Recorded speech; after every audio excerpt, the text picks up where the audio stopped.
Yes, come in.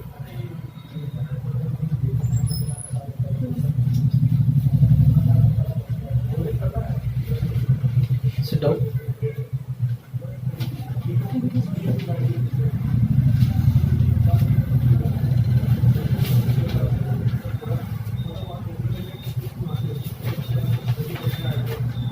आपका code है 112।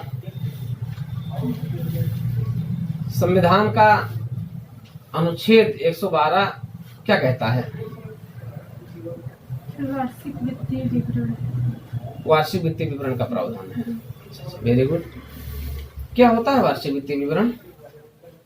यह सरकार द्वारा संसद में राष्ट्र के लिए वर्ष भर का आय और व्यय का विवरण प्रस्तुत किया जाता है।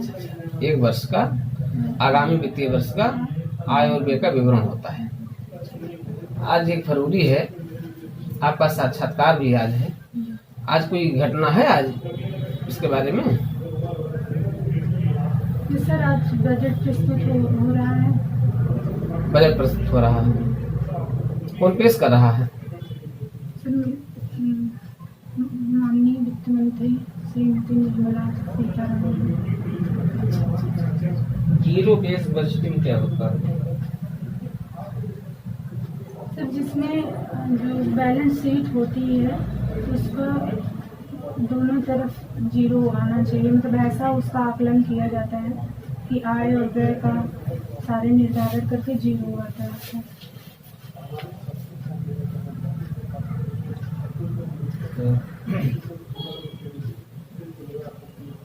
आपकी शैक्षणिक पृष्ठभूमि क्या है? सर, मैंने इलाहाबाद विश्वविद्यालय से स्नातक करा, स्नातक किया। वर्तमान में मैं शोध कर रही हूँ। किस विषय पर?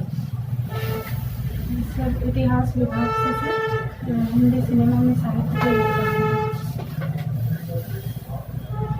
हिंदी सिनेमा में साहित्य के योगदान पर जो गोदान फिल्म बनी है वो प्रेमचंद के उपन्यास गोदान पर आधारित है। तो उसमें आप जानते हैं कि फिल्म का जो स्क्रिप्ट लिखी जाती है उसमें भी स्क्रिप्ट राइटर के पास एक मौका होता है कि वो जो मूल कथा है उसमें परिवर्तन कर सके। तो गोदान जो हमारी फिल्म है और जो उपन्यास, वो कितना उससे डेविएशन है फिल्म में? सर, जब कोई भी फिल्म बनती है तो उपन्यास और फिल्म में दोनों में बेसिकली अंतर ये हो जाता है कि फिल्म को 3 घंटे के अंदर समेटना होता है, तो हम मूल पृष्ठ को एज इट इज नहीं उसमें शो कर सकते हैं। तो सबसे ज़्यादा अंतर तो यहाँ आ जाता है। सर, हम कथानक की बात कर रहे हैं कि कथानक घटनाओं की बात नहीं कर रहे हैं। कथानक में क्या अंतर आया? सर, जैसा कि प्रेमचंद्र ने बहुत ज़्यादा सामाजिक व्यवस्था, जमींदारी और सूदखोरी व्यवस्था को जिस तरह फोकस किया, फिल्म में वो उतना नहीं उभर पाता है। और सर, उपन्यास के स्तर पर इसमें समाज के हर आयाम को प्रेमचंद ने प्रकट किया, इसीलिए इसे थोड़ा कालजयी उपन्यास भी कहा जाता है। लेकिन फिल्म उस स्तर को नहीं पा पाई सर, जितना कि गोदान मूल पृष्ठ में है, क्योंकि कहीं ना कहीं ऐसा माना जाता है कि यह फिल्माई पाठ को वैसे संतुष्ट नहीं कर पाई सर। फिल्म के मूल तत्व क्या होते हैं? किसी फिल्म के लिए मूल तत्व सर जैसे प्रकाश और छाया, साउंड, उसका पटकथा और चरित्र।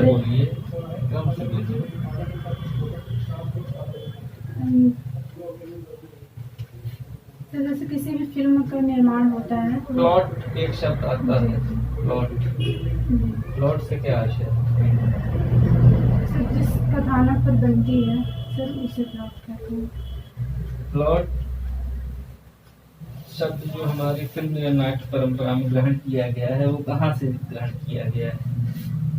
इस शब्द का प्रयोग सबसे पहले किसने किया प्लॉट का? सर, शब्द तो नहीं पता, लेकिन सर ये ड्रामा की वजह से। ड्रामा फिल्म तो एक ही है, रंगमंच से ही विकास हो तो लिया ही गया है, लेकिन ये ड्रामा से नहीं लिया गया, ये अरस्तू का शब्द प्लॉट।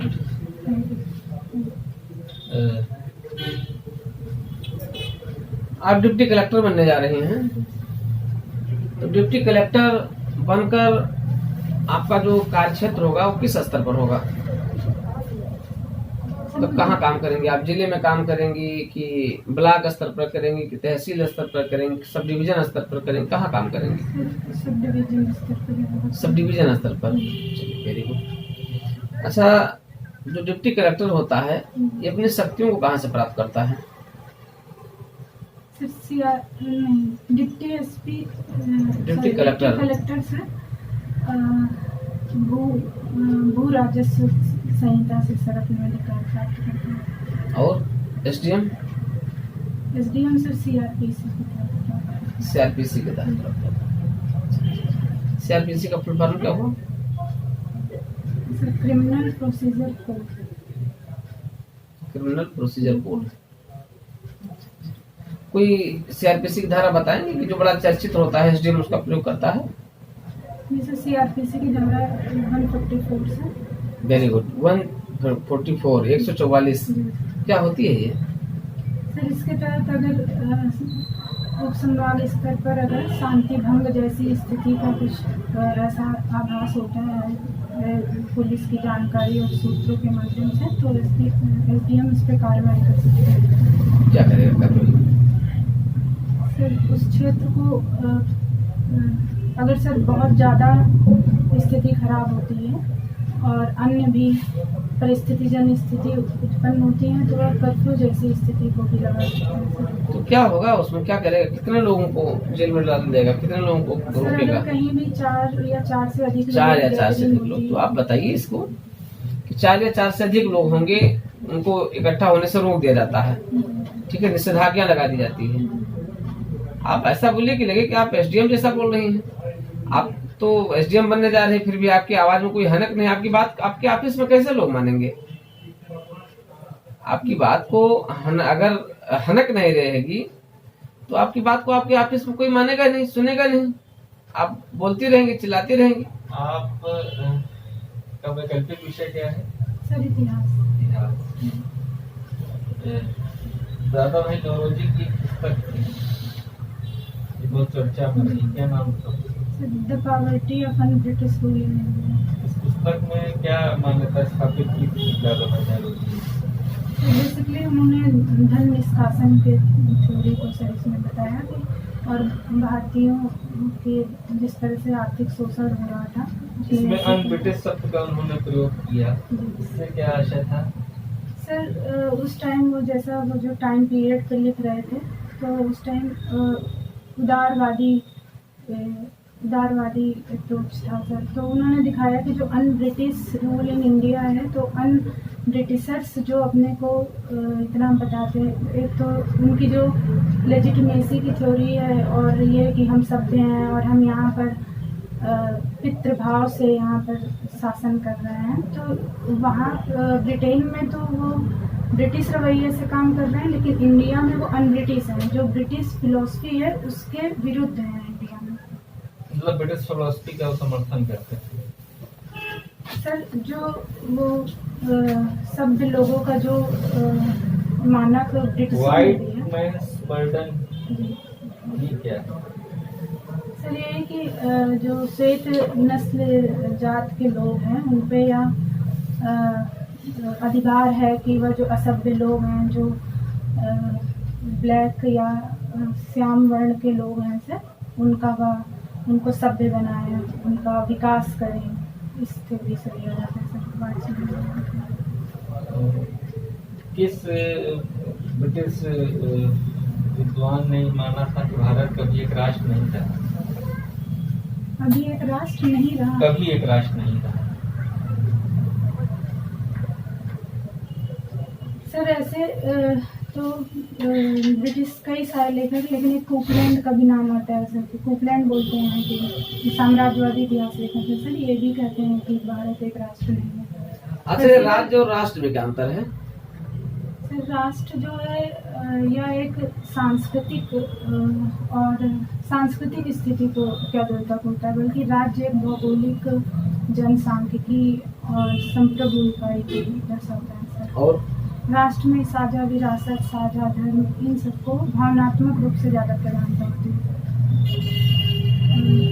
राज्य में राज्य सर जैसे पॉलिटिकल स्ट्रक्चर एक और पॉलिटिकल स्ट्रक्चर होता है सर, उसमें पावर कंसंट्रेशन और जनसंख्या संप्रभुता, इन सब की बात होती है। भारत में जो हम पूर्वोत्तर राज्यों में देखते हैं अलगाववाद की समस्या, जी तो समस्या की पृष्ठभूमि में क्या क्या हमारी ऐतिहासिक समस्याएं रही जो जिनके कारण वो समस्या आज भी जिंदा है, जो हमारी चुनौती है। सर जैसे पूर्वोत्तर का जो पूरा ही क्षेत्र है सर, तो उसमें तो सबसे ज़्यादा रहा कि वो ऐतिहासिक काल से ही उसका मुख्य भारतीय क्षेत्र से बहुत विलय नहीं हो पाया, वो हमेशा पृथक स्थिति में ही रहा है सर। और ब्रिटिश काल में भी उसको एक अलग पॉलिसी के तहत उसको रूल किया गया सर, तो ये वहीं से चली आ रही क्या है। पॉलिसी के तहत रूल किया गया?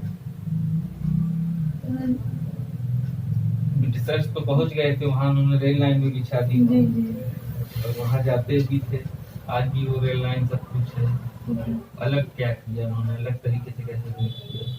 सर जैसे यहाँ पर इन्होंने मुख्य भूमि जो चिकन नेक जहाँ से जी। शुरू होती है वहां से तो उन्होंने रेल लाइन बिछा दी थी कि पूरे देश से इस क्षेत्र का संपर्क हो जाए, जी। तो वो कैसे अलग अलग तरीके से रूल किया? सर यहाँ के जैसे जो उन्होंने लैंड सिस्टम बनाए, जिस तरह औद्योगिक विकास किया और जो पॉलिसी बनाई, वो पॉलिसीज़ को वहाँ नहीं किया पूर्वोत्तर में। वहाँ जैसे सर लैंड बागान व्यवस्था के माध्यम से उन्होंने वहाँ की अर्थव्यवस्था को डील किया। और उसमें क्या अंतर था? आर्थिक विकास तो हुआ ना, तो वहाँ का दूसरा था। चलिए, ओके, वेरी गुड। आखिरी प्रश्न है, किसान आंदोलन चल रहा है, कितना उचित है? सर वर्तमान किसान आंदोलन जो है सर, यह किसानों द्वारा, एक खास क्षेत्र के किसानों द्वारा सर मांग की जा रही है, और ये कहीं ना कहीं किसान और सरकार के बीच अविश्वास की स्थिति को दर्शाता है। और मुझे उम्मीद है सर कि अगर अविश्वास दूर हो जाएगा तो ये समस्या हल हो जाएगी। चलिए, वेरी गुड, जा सकते हैं।